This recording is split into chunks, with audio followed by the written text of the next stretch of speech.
Everyone, आज हम लोग डिस्कस करेंगे सिमेंटिक एलिमेंट्स के बारे में। तो HTML में कुछ ये प्रॉपर्टी होती है, सिमेंटिक एलिमेंट्स क्या यूज़ होती है ये हम लोग आज समझेंगे। तो आपको मैं बताऊंगा इसके बाद कि सर्च इंजन ऑप्टिमाइजेशन क्या होता है, जिसके वजह से आपकी जो रैंकिंग होती है वेबसाइट की वो बढ़ जाती है। तो उसको हम लोग समझते हैं यहाँ सिमेंटिक एलिमेंट्स से।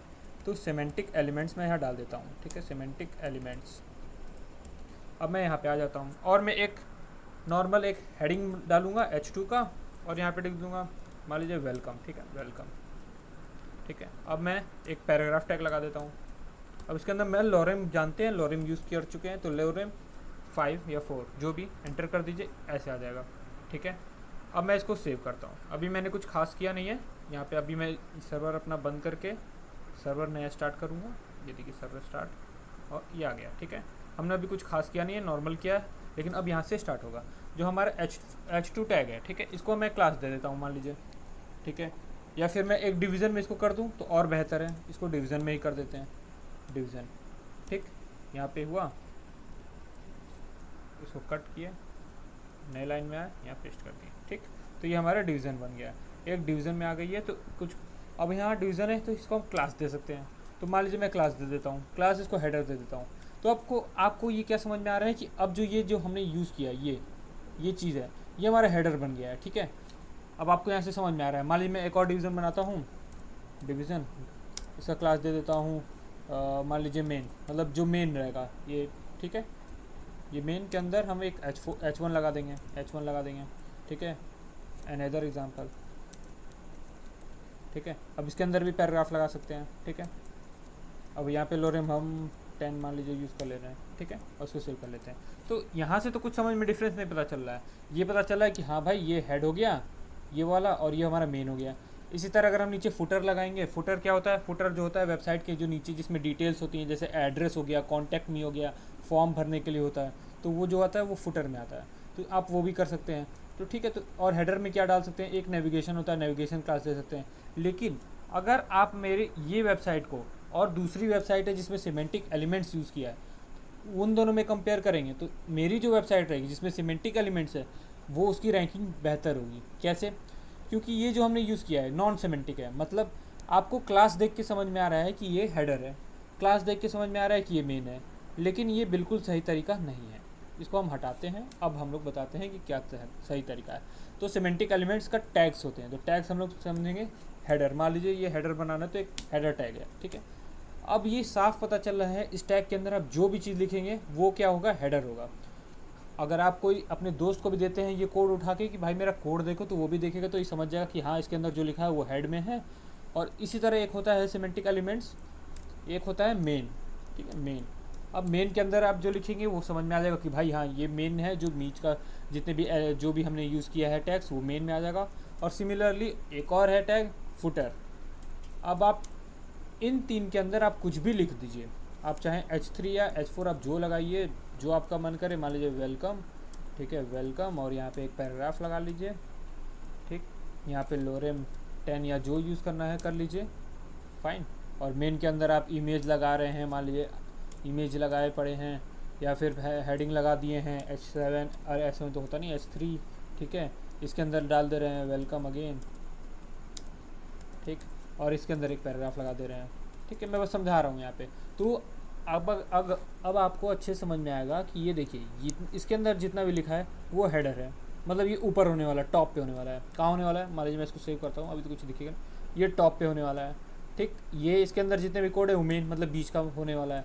और जो फुटर है वो नीचे का जो डिटेल्स हैं, जैसे एड्रेस, कॉन्टैक्टस होता है, ठीक है, फॉर्म्स होते हैं, तो वो जो है वो फुटर में आ जाएगा। तो मतलब आपको बस देख के ही समझ में आ जाएगा। अगर आप किसी वेबसाइट को उठाते हैं और उसको एडिट करने के लिए आपको दिया जाता है कि लो भाई मेरा वेबसाइट एडिट कर दो, तो आपको उतना ढूंढना नहीं पड़ेगा। बस आपको समझ में आएगा उसने उस बंदे ने बोला कि भाई मेरा जो फुटर है उसमें थोड़ा सा सही कर देना, उसका एड्रेस गड़बड़ गया। तो आप ढूंढेंगे नहीं फुटर कहाँ है, सीधे आएंगे नीचे फुटर, यहाँ पे लगा हुआ टैग फुटर में आराम से काम कर लेंगे। नहीं तो आपको ढूंढना पड़ता है कि फुटर कहाँ पे बना है, डिवीज़न में कौन से क्लास पे फुटर लगा है, तो आपको हैंडल करना मुश्किल होता है। यहाँ पे आपको साफ समझ में आ रहा है। तो ऐसे बहुत सारे सिमेंटिक टैग्स हैं, ठीक है, जिसका हम लोग यूज़ करते हैं, करीब 100 से ज़्यादा है, ठीक है। अभी मैं बताऊंगा आपको कैसे मिलेगा वो। मान लीजिए एक मैं अच्छा एग्जांपल लेता हूँ, ठीक है। एक अच्छा टैग है सिमेंटिक टैग, डिटेल्स, मान लीजिए आप किसी चीज़ का डिटेल्स देना चाहते हैं, तो मैंने डिटेल्स दे दिया, फाइन। मैं कार का डिटेल्स दूँ, ओके, कार की डिटेल लोरेम 2030 जो यूज़ करना चाहते हैं 30, फाइन। ये बाहर जा रहा है तो इसको हम लोग को आल्ट और जी दबाइए अपने कीबोर्ड पे, ये आपका अंदर आ जाएगा। इसने क्या कर दिया, वर्ड रैप टॉगल कर दिया। कुछ नहीं तो यहाँ पे मैंने जाइए, कमांड पैलेट में जाइए और ये देखिए टॉगल वर्ड रैप, इस पर क्लिक कर दीजिएगा तो वो हो जाएगा। मैंने अभी कर दिया है तो कमांड पैलेट और यहाँ पे आइए वर्ड रैप, तो ये अंदर आ गया, ठीक है। ये बाहर स्क्रॉल हॉरिजॉन्टल स्क्रॉल जो आता है वो हट जाएगा, ठीक है। तो आप यूज़ कर सकते हैं। अब देखिए मैं इसको मान लीजिए सेव करता हूँ, मेन के अंदर मैंने डिटेल्स लगाए हैं, ठीक है। अब डिटेल्स से आपको समझ में आ रहा है कि कोई जो ये जो टैग है इसके अंदर जो भी लिखा होगा, जो भी हमने लिखा होगा कंटेंट, उसको क्या कर रहा होगा, किसी चीज़ का डिटेल बता रहा होगा, फाइन। अब इसको सेव करता हूँ मैं, देखता हूँ क्या हुआ भाई। अरे ये देखिए इसके अंदर जो लिखा था वो तो गायब हो गया, ठीक है, गायब हो गया। यहाँ पे डिटेल जो लिखा था डिटेल कुछ करके आ रहा है, और यहाँ पे एक एरो आ रही है। अब ये एरो किस चीज़ की है, अब यहाँ पे क्लिक करते हैं पता चल जाएगा। मैंने क्लिक किया, अरे वाह, ये जो हमने पैराग्राफ डाला था वो आ गया। क्या किया, ये जो पैराग्राफ था यहाँ पे आ गया, और इसको मैं दोबारा क्लिक करूँगा ये गायब हो गया। तो ये हो क्या रहा है, तो ये हो कुछ नहीं रहा है। ये जो डिटेल था किस चीज़ के बारे में डिटेल है, हमने यहाँ पे अभी टॉपिक नहीं दिया, टॉपिक दे देंगे तो यहाँ पे टॉपिक लिख देगा। यहाँ पे समरी लिखना चाहते हैं समरी लिख देगा, और उसकी डिटेल यहाँ पे होगा, ठीक है। मान लीजिए बड़ी सी वेबसाइट है, यहाँ पे लिखा हुआ है कार, ठीक है, कार का कोई मॉडल लिखा है, मान लीजिए ऑडी, आप ऑडी के बारे में पढ़ना चाहते हैं तो यहाँ पे ऑडी पे क्लिक करेंगे। दूसरे में मारुति लिखा है, मारुति पे क्लिक करेंगे तो उसका डिटेल दे देगा, ठीक। ये क्या करता है, पेज का जो जगह है वो बचाता है। ये अभी बचा लिया, ठीक है। अब मान लीजिए यूज़र को, मान लीजिए इसकी लेंथ बहुत बड़ी होती है, एज्यूम करिए लोरेम पूरा, मैं एज्यूम कर लेता हूँ लोरेम कितना जा सकता है, 100 जाएगा, आराम से जाएगा। इसको सेव कर दिया। मान लीजिए किसी चीज़ का डिस्क्रिप्शन इतना बड़ा है, ठीक है। अब मैं ऐसे छोड़ दूँ तो देखिए वेबसाइट कितनी गंदी दिखने वाली है, कि मतलब यहाँ पे मैंने ऑडी के बारे में डिटेल दिया है, ऐसे ही मारुति के बारे में और डिटेल होगा, इससे भी ज़्यादा डिटेल होगा, ठीक है। तो अगर यूज़र को इसमें इंटरेस्ट नहीं है, मारुति में इंटरेस्ट है, तो डायरेक्ट मारुति वाले डिटेल पे जाएगा, क्लिक करेगा, उसके बारे में पढ़ लेगा। तो मतलब ये जगह बचा रहा है और आपका यूज़र का टाइम भी बचा रहा है, और वेब पेज जो है वो अच्छा भी दिखेगा, और आपकी रैंकिंग जो होगी वो बढ़ेगी पेज की, ठीक है। तो यहाँ पे मैं इसको हटा देता हूँ, इतनी ज़रूरत नहीं है, या फिर अभी छोड़ भी दीजिए, ठीक है। मान लीजिए इतनी डिस्क्रिप्शन है, आप ऑडी के बारे में इतनी डिस्क्रिप्शन दे रहे हैं, ठीक है, और चाहते हैं कि ऑडी के बारे में थोड़ी सी छोटी डिस्क्रिप्शन और हो जाए, जिसको समरी बोलते हैं। तो अगर मैं यहाँ पे समरी यूज़ कर लूँ, समरी यूज़ कर लूँ, समरी टैग है, ठीक है। अब समरी के अंदर मान लीजिए लोरेम 10 में मेरा काम हो जाएगा, क्या कि मैं 10 वर्ड्स का डिस्क्रिप्शन देना चाहता हूँ। इसको थोड़ा गैप दे दें, अब अच्छा दिख रहा है कि ये मान लीजिए ऑडी का डिस्क्रिप्शन है पूरी अच्छी सी, और ये मैं 10 वर्ड में इसकी छोटी सी डिस्क्रिप्शन दे रहा हूँ। सेव करते हैं, देखते हैं क्या हो रहा है। अब देखिए, अब यहाँ पे मान लीजिए मैंने कुछ लिखा है छोटा सा, उसका समरी उतना दे देगा कि हाँ ठीक है, मान लीजिए कार के बारे में लिखा है तो हाँ हमारे कार में ये फीचर है, ठीक है। और उस बंदे को अगर आपको अच्छा लगा वो समरी, तो वो क्लिक करेगा यहाँ पे और उसके पूरा डिस्क्रिप्शन पढ़ लेगा। आप इस तरह यूज़ कर सकते हैं। मान लीजिए आप कोई बुक अपना वो कर रहे हैं, पब्लिश करना चाह रहे हैं, तो बुक का यहाँ पे छोटा सा समरी दे देंगे, और यहाँ पे जैसे वो बंदा क्लिक करेगा बुक का डिस्क्रिप्शन मिल जाएगा उसको। तो ये बहुत अच्छा टैग है, और इसके आपकी रैंकिंग जो है आपकी वेब पेज की बहुत बढ़ने वाली है। आप अगर ये सब जो यूज़ करेंगे, main, footer, header, detail, summary, ऐसे बहुत सारे टैग हैं। आर्टिकल भी अगर आप लगा दें, मान लीजिए कोई आर्टिकल लगाना है तो आर्टिकल यहाँ पे लगा लीजिए, ठीक है। मैं आर्टिकल, और देखिए अब आर्टिकल, अब इसमें अगर आप H3 यूज़ करते हैं, ओके वेलकम, ठीक है, वेलकम। और मान लीजिए इसके अंदर पैराग्राफ यूज़ कर लेते हैं, इसके अंदर लोरेम 5 ही चल जाएगा, और उसको सेव कर दिया। अब देखिए कुछ नहीं, ये जो गैप दिख रहा है आपको, ये ऐसे दिख रहा है, इसको साफ समझ में आ रहा है कि आर्टिकल है। आर्टिकल का क्या हो गया, यहाँ पे हेडिंग हो गई, ये डिस्क्रिप्शन हो गया।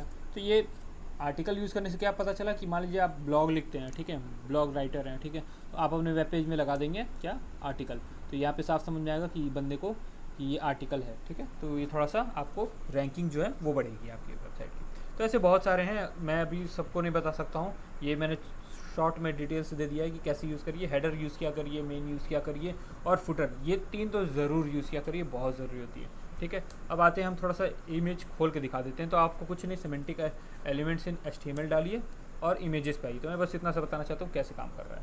मान लीजिए ये वाला है, ठीक है। अब ये देखिए आपको दिख रहा है, इसको मैं अगर open image in new tab, fine, यहाँ पे खोल दिया, इसको बड़ा कर देता हूँ, ठीक। ये हेडर हो गया, मैंने हेडर टैग यूज़ किया, ये सब टैग्स हैं, ठीक है। यहाँ पे आर्टिकल, आर्टिकल मैंने अपने वेब पेज को ऐसे डिवाइड किया है, डिवीज़न बना दिया है अच्छे से कि कोई बंदा आए मेरा कोड पढ़े और समझ जाए कि कैसे कैसे काम हो रहा है। यहाँ पे देखिए हेडर में ऊपर जो टॉप में डिस्क्रिप्शन रहेगा वो दे देंगे। जैसे नेविगेशन बार के लिए नेव यूज़ करते हैं वो इसमें दे सकते हैं। नेविगेशन बार यहाँ पे बनाया है इसमें, तो यहाँ पे साइड नेविगेशन है, एसाइड यूज़ कर सकते हैं, फुटर है, ठीक है। और भी एग्जांपल दूंगा मैं, और ये वाला एग्जांपल देखिए, open image in new tab, ठीक। इसको देखिए, हेडर के नीचे यहाँ पे मैं हेडर में क्या दूंगा, मान लीजिए इसका आइकन हो गया, ठीक है, आइकन दे सकते हैं। फिर उसमें नेविगेशन बार लगा दिया, मेन्यू की होम पेज, कॉन्टैक्ट अस, ठीक है, सर्च, ठीक है, सेक्शन हो गया हमारा, एक सेक्शन में मान लीजिए फ़ोटो लगा दिया हमने। एसाइड में कुछ रिसेंट अपडेट्स या फिर कोई लेटेस्ट न्यूज़ है वो दे सकते हैं, ठीक है। और यहाँ पे आप आर्टिकल अपना जो उसके बारे में कोई प्रोडक्ट है उसके बारे में समझाना चाह रहे हैं आर्टिकल में दे दीजिए, और फुटर में बेसिकली अपने वेबसाइट है या फिर आपकी जो कंपनी है उसकी डिटेल्स दे दीजिए। तो ये इस तरह आप अपने वेब पेज को डिवाइड कर सकते हैं, ठीक है। अब मैं बताने जा रहा हूँ कि कहाँ से आपको सिमेंटिक एलिमेंट्स मिलेंगे। 100 से ज़्यादा है तो सबको तो बता नहीं सकते हैं, इसलिए सिमेंटिक एलिमेंट्स मोजिला डालिए, सर्च करिए पहली वेबसाइट सिमेंटिक एलिमेंट्स मोजिला, और पहली वेबसाइट जो होगी MDN मोजिला, इसको खोल लीजिए, ठीक है। यहाँ पे आप देखेंगे तो कितने सारे सिमेंटिक टैग्स हैं। देखिए यहाँ पे लिखा है दीज आर सम ऑफ रफली 100 सिमेंटिक एलिमेंट्स। ये कुछ छोटे छोटे दिए जो मैंने कुछ तो बता दिया, आर्टिकल बता दिया, एसाइड दिखाई दिया साइड में होता है, डिटेल्स आपको बस उस वो जो आपका क्या टैग है उसको पढ़ के आपको समझ में आ जाएगा वो किस चीज़ के बारे में होगा। फिगर कैप्शन, इफिक कैप्शन, ये क्या समझ में आ रहा है आपको, समझ में आ रहा है कि नहीं कि ये कोई फिगर है उसका कैप्शन देने वाला होगा। नहीं समझ में आ रहा है तो यहाँ पे देख लीजिए क्या लिखा है, element represent caption for the rest of content it's parent figure element, ठीक है। कोई फिगर एलिमेंट है, फिगर एलिमेंट का कैप्शन, तो यहाँ फिगर मतलब फिगर ही होगा, सीधी बात है, ठीक है। फुटर, हेडर समझ में आ रहा है, मेन समझ में आ रहा है, मार्क क्या करता होगा, कुछ चीज़ को हाईलाइट कर देता होगा। हाँ देखिए बिल्कुल सही, यहाँ पे मार्क देखिए इसके बारे में पढ़िए, मार्क और हाईलाइटेड, तो ये काम कर रहा है। सेक्शन, टाइम समझ में आ रहा है, टाइम दे रहा होगा, तो ये बस आपको पढ़ के ही समझ में आ जाएगा क्या करने वाला है। यहाँ पे अगर आप क्लिक करते हैं तो 100 आपके कौन कौन से स्टार्ट होता है HTML से, जो कि मेन रूट होता है। हेड समझ में आ रहा है। ये कुछ टैग्स ऐसे हैं जिनको बस आप पढ़ के समझ सकते हैं कि ये क्या करने वाले हैं। ये सब आपके कौन कौन से हैं, सिमेंटिक एलिमेंट्स हैं, ठीक है। बस आप पढ़ते जाइएगा, बहुत काम आएगा। जैसे टेबल है, टेबल देखिए आपको साफ पढ़ के समझ आ रहा है कि टेबल बनाएगा, ठीक है। फॉर्म्स, बटन, ठीक है, label, legend, progress, output, option, ये सब इतने सारे इसके हैं, देख लीजिए, बस मैं स्क्रॉल करते जा रहा हूँ, ठीक है। तो 100 से ज़्यादा है, तो आप इसको एक्सप्लोर करिएगा, जितना एक्सप्लोर करेंगे उतना सीखेंगे। मैं फिर कह रहा हूँ आप इसको ट्राई करिए, एक बार अपने वेबसाइट को करिए, और मैं इसके बाद बताऊँगा कि SEO क्या होता है। SEO देखिए मैं यहाँ पे बाद में बताऊँगा, लेकिन अभी थोड़ा सा बस लिख दे रहा हूँ SEO, ठीक है। इसका मतलब होता है सर्च इंजन ऑप्टिमाइजेशन। तो ये बेसिकली क्या होता है, ये आपकी जो रैंकिंग होती है गूगल पे, आप कोई वेबसाइट सर्च करते हैं, जैसे मैंने अपनी अभी सर्च क्या किया, यहाँ पे मोजिला सर्च किया, यहाँ पे मैंने सिमेंटिक एलिमेंट सर्च किया, तो इसको अगर मैं सिमेंटिक एलिमेंट पर सर्च करूँ तो देखिए कौन सी वेबसाइट ऊपर आ रही है। तो जो वेबसाइट ऊपर आ रही है, मान लीजिए ये ऊपर आ रही है, ठीक है, यही वाली आ रही है, मोजिला वाली सबसे ऊपर आ रही है। क्यों आ रही है ये ऊपर, क्यों नहीं ये वाली ऊपर आ रही है, तो ये कुछ रीज़न है। ये SEO है जो इसका बहुत अच्छा इसका ऑप्टिमाइज़ किया गया है, ठीक है। इसकी रैंकिंग बहुत अच्छी की गई है। अगर मैं कोई भी सर्च क्रॉलर्स या प्रीव्यूज़ या सर्च इंजन पे देखूँगा तो उसकी रैंकिंग है बहुत अच्छी होगी।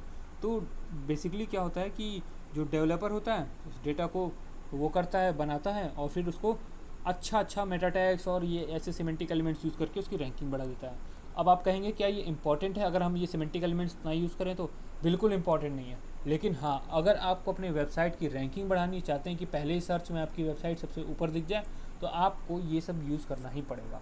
अभी मैं आपको बाद में मेटा टैग्स और भी बहुत सारी चीज़ों के बारे में बताऊँगा जिससे आपकी रैंकिंग अच्छी होगी, ठीक है।